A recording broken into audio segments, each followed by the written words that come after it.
여러분 안녕하십니까? 이번 시간에는 드디어 MBC 뉴스 데스크가 터졌다. 또한 좌편향된 언론들 이재명 공개 지지하고 있다라는 소식을 전달해 드리도록 하겠습니다. 여러분들께서 잘 알고 계시는 것처럼 문재인 주사파 정권 들어서고 난 이후에 MBC와 KBS는 어영나팔수로 전락했지요. 하다하다 정치적 중립을 지켜야 하는 KBS, MBC, 나아가서 기타 언론들이 대놓고 이재명을 지지하고 있는 이 작금의 사태에서 국민의힘 윤석열 후보 왜 저 좌편향된 언론들을 바로잡기 위해서라도 대통령이 되어야 하는지 이번 소식에도 소상하게 드러난다 하겠습니다. 잘 아시는 것처럼 문재인 주사파 정권 내내 어영나팔수 프로파간다 선동꾼 1위였던 TBS의 김어준, 또 KBS의 주진우, 또 얼마나 많은 좌편향된 문재인 빠돌이들이 대한민국 언론을 장악했습니까? 우리 국민들을 개, 돼지로 보고 세뇌시키는 데 앞장선 대한민국의 이 언론의 좌편향화. 어제 오늘의 일이 아니지만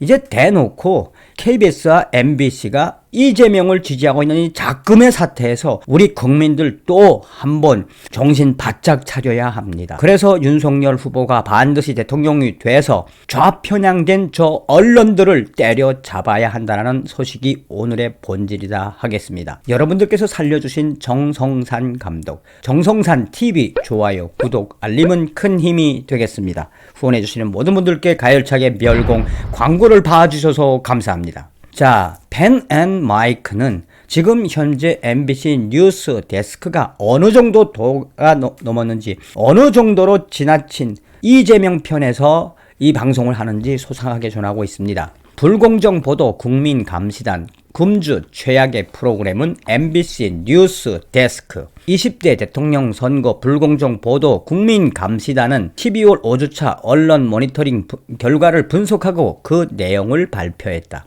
감시단은 금주의 문제적 프로그램으로 MBC 뉴스 데스크를 선정했다. 예컨대 학력, 경력 부풀리기 논란과 관련해 국민의힘 대선 후보인 윤석열 전 검찰총장의 부인 김건희 씨의 사과 기자회견에 대해서는 첫머리 기사를 포함해 리포트 3개로 보도한 반면 더불어민주당 대선 후보인 이재명 전 경기도지사의 아들 관련 사과 기자회견은 7번째 리포트 1개로 보도하고 마는 등 편향적 보도 행태를 보였다는 것이다. 감시단은 해당 프로그램이 이재명 후보에게는 긍정적인 내용으로 윤석열 후보에게는 부정적인 내용으로 기사를 쓰는 왜곡된 프레임을 지적했다고 지적하기도 했다. 모니터링 대상 기간 중 감시단이 적발해낸 편향 불공정 방송 사례는 총 88건으로 지난 주차의 79건보다 다소 증가했다.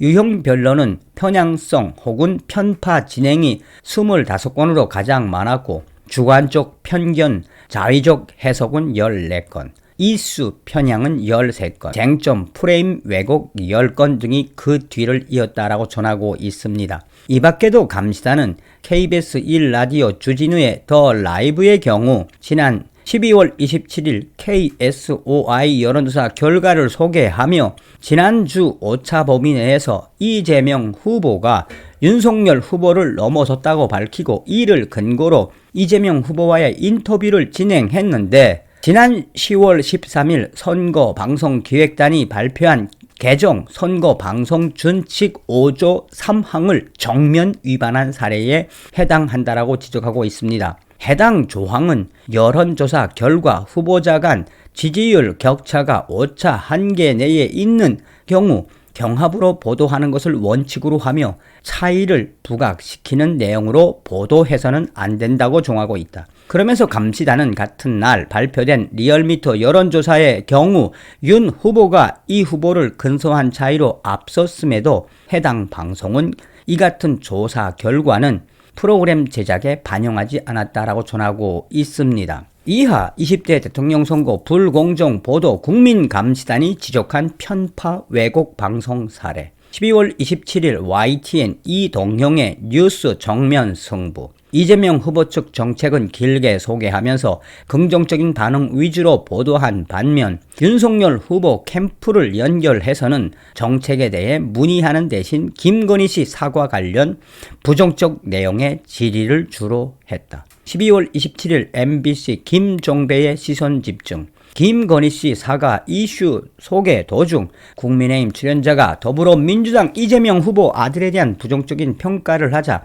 진행자가 갑자기 다른 이슈로 주제를 돌림. 이 과정에서 국민의힘 측 출연자가 형평성까지 언급하며 더 말하려 했으나 진행자가 말을 끊으며 화제를 전환. 12월 31일 KBS 9시 KBS 여야 대선 후보 동정과 공약을 보도하면서 여당 후보의 경우 구체적 공약을 소개하는 한편 야당 후보의 경우 모호한 비판이나 인식만을 소개했다. 여당 후보는 구체적인 정책 비전을 갖고 있는 모습으로 그리면서 야당 후보는 정쟁에만 집중하는 이미지로 보도했다. 12월 29일 YTN 이동영의 정면 뉴스 승부. 유튜브 채널 가로세로 연구소가 이준석 국민의힘 당대표 성상납 의혹을 제기했고 국민의힘 하태경 위원은 이 의혹의 설계가 더불어민주당이 아니냐는 취지로 의혹을 제기한 데 대해 고정 출연자 박지희 씨는 민주당은 유튜브 및 언론 통해 무언가를 설계하고 기획하는 능력이 없다고 발언하는 등 의견을 마치 사실인 것처럼 포장했다. 12월 30일 TBS 김어준의 뉴스공장. 진행자 김어준 씨는 고위공직자 범죄수사처가 정치인, 언론인, 민간인, 심지어 피해자와 통화하지 않은 기자의 가족조차 조회했음에도 내용을 보면 문제될 게 없다라고 발언. 12월 30일 YTN 뉴스 투나잇 한국신문방송 편집인협회 토론에서 이재명 후보를 상대로 대장동과 관련한 질의와 답변이 있었지만 해당 토론의 소식을 전하면서 그린벨트 해제를 통한 택지 공급과 토지 이익 배당 금제를 소개하고 토론회에서 나온 대장동 관련 내용은 제외. 반면 이날 윤석열 후보가 대구 방문하고 발표한 지역 맞춤형 10대 공약에 대해서는 전혀 언급하지 않았고 오히려 박근혜 전 대통령을 찾아뵐 것이라 언급한 부분과 후보 사퇴를 요구하는 시위 장면을 소개하는 등 윤 후보에게 불리한 내용 위주. 12월 28일 KBS 뉴스 여야 대선 후보 텔레비전 토론 관련 논쟁을 보도하면서 리포트 후반부에 민주당이 윤석열 후보가 토론을 피하려는 것으로 보고 있다는 해석과 함께 민주당의 토론의 횟수를 늘리자는 법안을 발의했고 심상정, 안철수 후보도 텔레비전 토론을 늘리는 데는 찬성한다는 입장을 담아 마치 윤석열 후보가 텔레비전 토론을 이유 없이 회피하고 있다거나 수세에 몰려 있다는 인상을 만들어냄. 이게 어떤 소식이겠습니까? 대한민국의 언론들이 미쳐 날뛰어 돌아가고 있다라는, 한마디로 문재인 주사파 정권의 이 좌편향된 언론들이 작심을 하고 윤석열 죽이기에, 이재명 후보 띄우기에 작심을 했다라는 것입니다. 이재명을 지지하고 윤석열을 폄하하는 이 좌편향된 언론들의 행태, 국민의힘 윤석열 후보 정신 바짝 차려야 합니다. 다음 시간에 뵙겠습니다. 별거.